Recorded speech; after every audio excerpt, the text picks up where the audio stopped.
terraces. This podcast will be called The English Disease, Violence on the Terraces. I'm going to react today to a programme by Channel 4 called Britain on the Brink. It's on YouTube. You may have seen it already. It's called A New Era of Football Violence. I have reacted to two programmes before. One was called Football's Darker Side. Everybody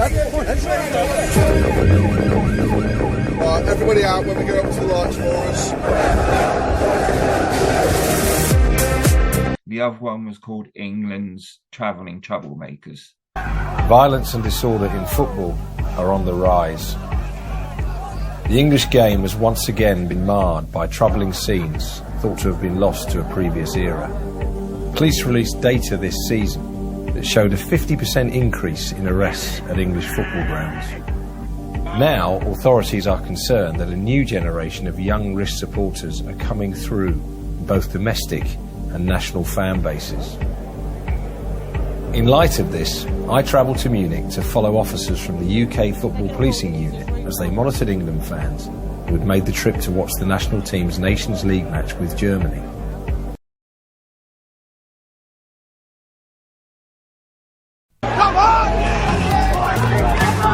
Football violence has skyrocketed since the end of lockdown. The police blame fans fueled by alcohol and cocaine. Class A drugs has been increasing in recent times. But others say this is about a younger, new generation of fans emerging after COVID. It's just exploded. They're all let loose. Is there something rotten at the heart of the beautiful game? Are we returning to the dark days of football violence? Or is this just a short spike after 2 seasons of lockdown? Tonight, Crewe Alexander are playing Stockport. This fixture, we've categorised it as a high risk. I've come to see what's going on for myself at a local derby in League 2. Officers are expecting trouble.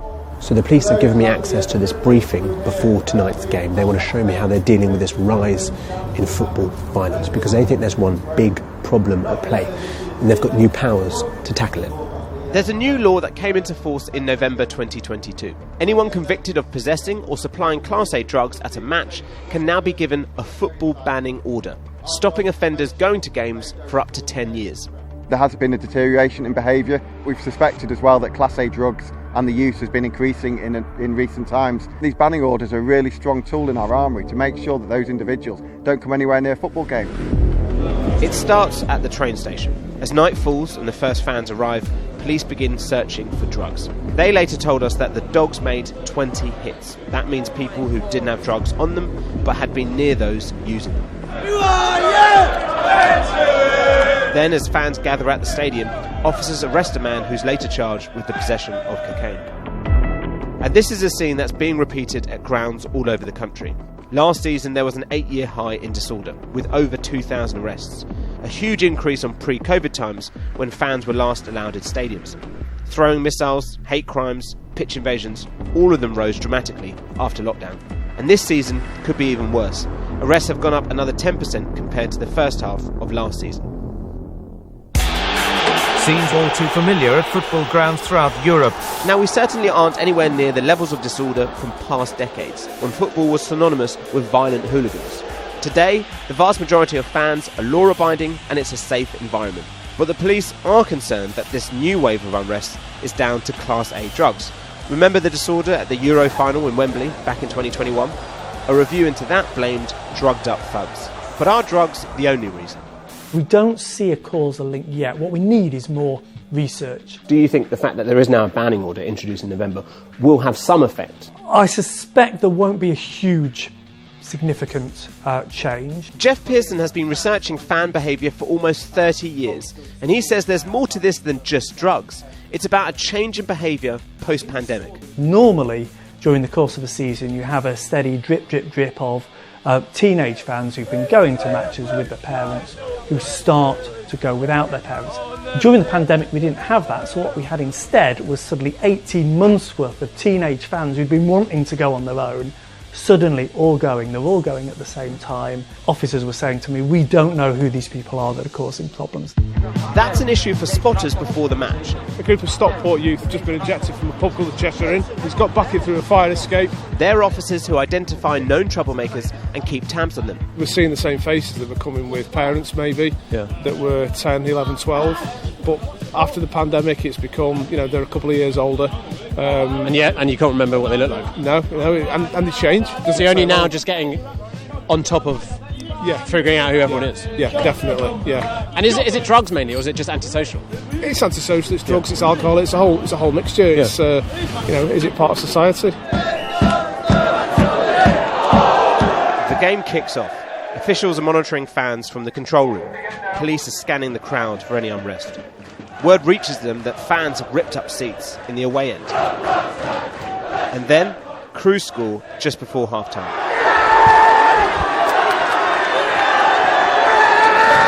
In the corner of the stadium where the home and the away ends meet, fans surge towards each other.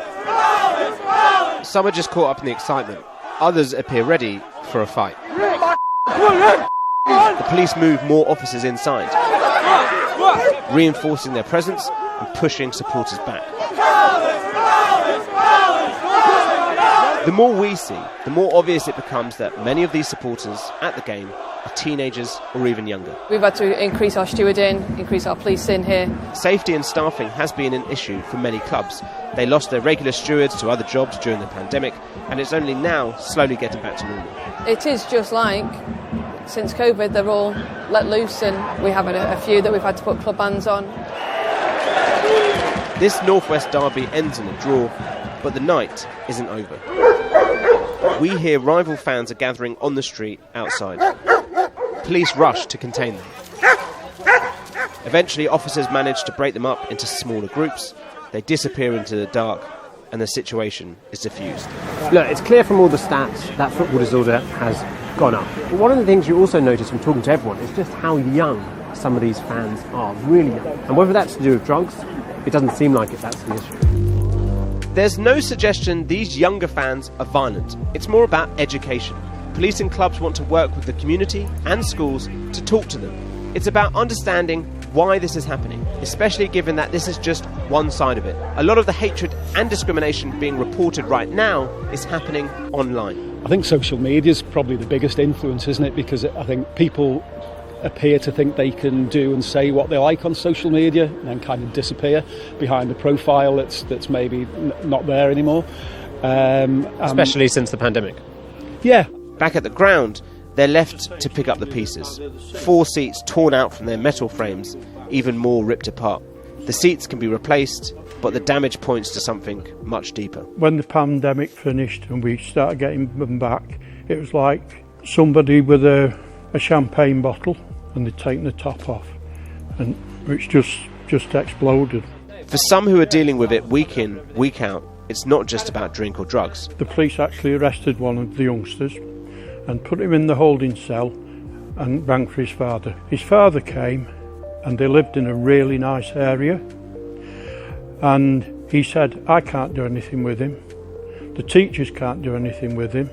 This isn't the hooliganism of the 1980s, but there are no easy solutions to deal with violent fans or troublemakers, whether they're drinking and taking drugs or they're not. The COVID pandemic and the lockdowns have cast a shadow over many parts of Britain, and football is no different. You think it's something about wider society, not just football? Yeah.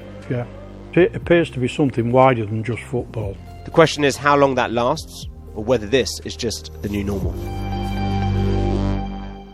So, as you can see there was arrests made. There was minor scuffles. They said cocaine had a lot to do with it, and that the people that are getting involved in football violence now are definitely a new generation.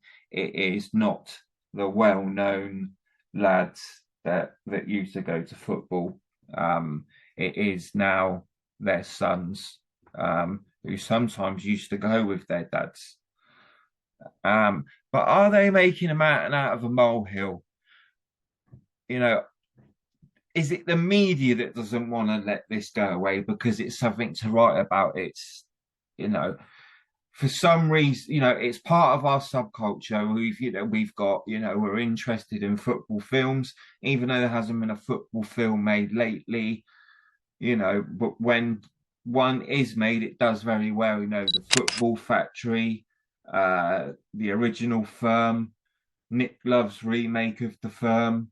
Then you've got Rise of the Foot Soldier,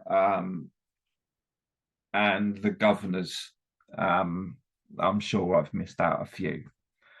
But to be fair, there seemed to be some Easter weekend madness. A Chorley fan ran on the pitch and threw a flare into the Chester end, while holding 2 beers while he's running away from the stewards, which is quite impressive.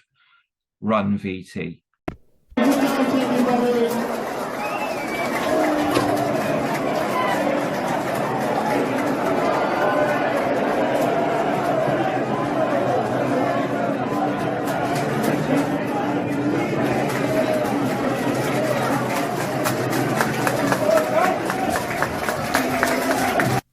Also, there was trouble at a train station between Sheffield lads and Wigan lads, and it kicked off for a bit, and it ended up with a Wigan fan getting knocked out cold.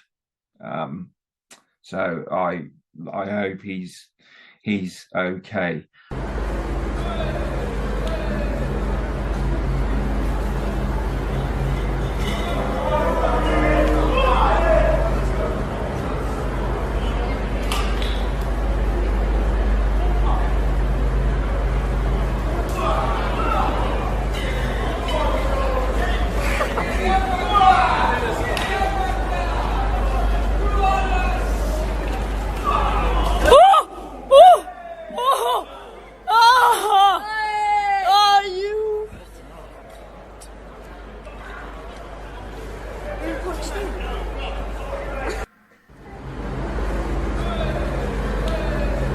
And there was also trouble at Swansea when Coventry took 2,000 down there, and I believe a steward ended up getting punched in the face. Last week, Bristol City also tried to ambush some Reading fans last week. So run VT on that as well. Come on!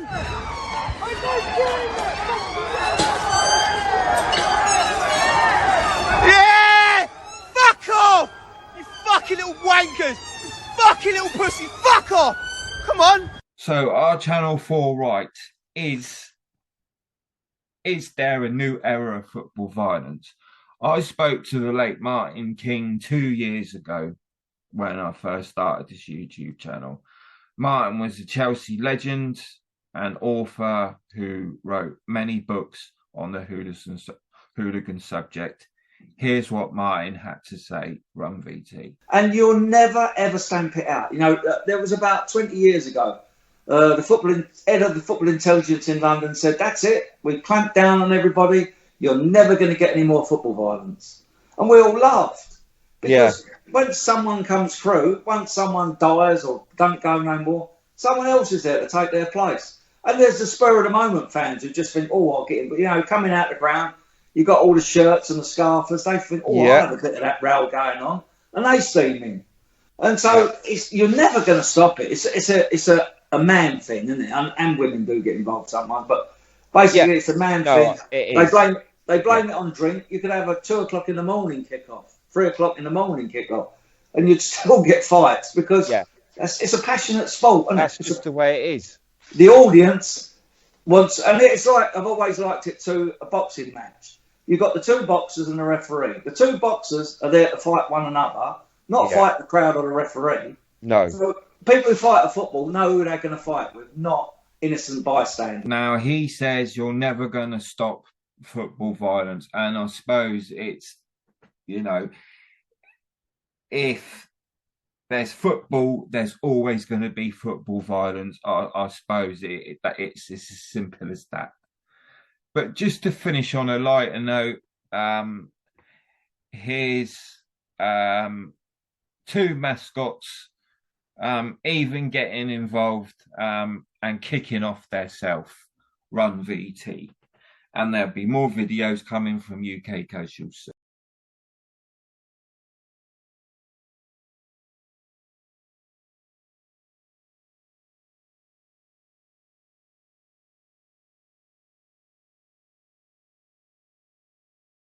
Please subscribe to UK Casuals on YouTube. You can also follow us on Facebook, Twitter and Instagram. Thanks for watching.